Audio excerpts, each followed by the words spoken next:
कि पुत्र तुमको क्या चाहिए। तो ध्रुव जी भगवान से कहते हैं प्रभु आपका दर्शन हो गया, भाई मेरे लिए सब कुछ है, अब मुझे कुछ नहीं चाहिए। पर कहते हैं हम अंदर क्या, हमारे अंदर क्या चल रहा है और हम बाहर से क्या बोल रहे हैं, परमात्मा को सब पता रहता है। भगवान कहते हैं कि ध्रुव जी का उद्देश्य था कि राजगद्दी पर बैठकर सौतेली माँ को दिखाना।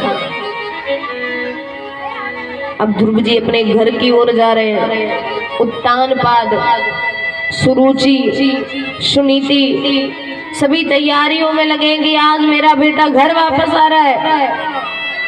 जैसे ही घर वापस आए, रथ आदि उनके सामने लाए गए। बोले पिताश्री अब इस पर बैठने की आकांक्षा नहीं रही, अब तो बस भगवान की भक्ति करना है। और जा करके पिताश्री को प्रणाम किया। बोले आप जैसा पिता सबको दे। उसके बाद सुरुचि को प्रणाम किया। बोले माँ अगर आज आप मुझे इतने कटु शब्द ना बोलती, इतने कड़वे वचन ना बोलती तो भगवान की प्राप्ति नहीं होती, क्योंकि वो शत्रु भी सबसे बड़ा मित्र है जिसके कारण हमें भगवान की प्राप्ति हो जाए।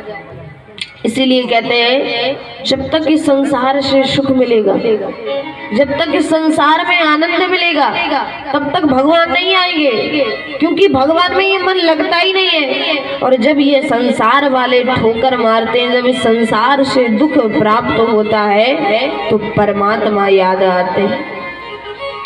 लेकिन इसीलिए कहते हैं कुंती मैया ने भगवान से क्या मांगा था, दुख।